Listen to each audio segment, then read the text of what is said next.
හරි මිස් හරි. අපි දැම්ම මෙන්න. ඔයි. තමස අක්කට ගිහුවද පූස මලා කියලා? අන්න අඬනවා ඕගාලා. ඌ මේ මගෙන් ඇහුවා පූසට කන්න දැම්මද කියලා. මං ගෝ ඉතින් ඌ ඊයේ දවල් මැරලා හිටියනේ. දැන් කොහොමද කන්න දාන්නේ කියලා.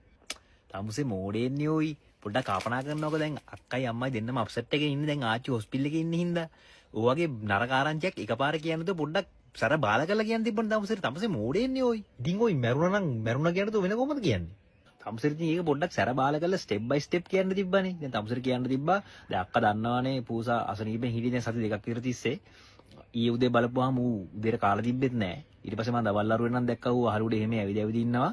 හවස් වරුවේ බලනකොට ඌ මිදුල වැටලා හිටියා. ඌ නැති වෙලා ඌ හොඳ ආත්මෙක ඉපදිලා ඇති.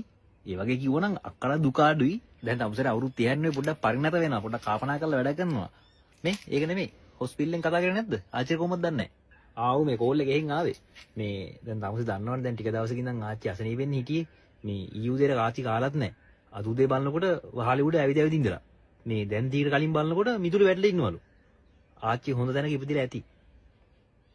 අම්මේ ආච්චි නැති වෙලාලු. ඉකි හොයි. ඔම කෙලින්ම කියන්න එපා අප්සෙට් එක. සර බාල කරලා ස්ටෙප් බයි ස්ටෙප් කියපන්.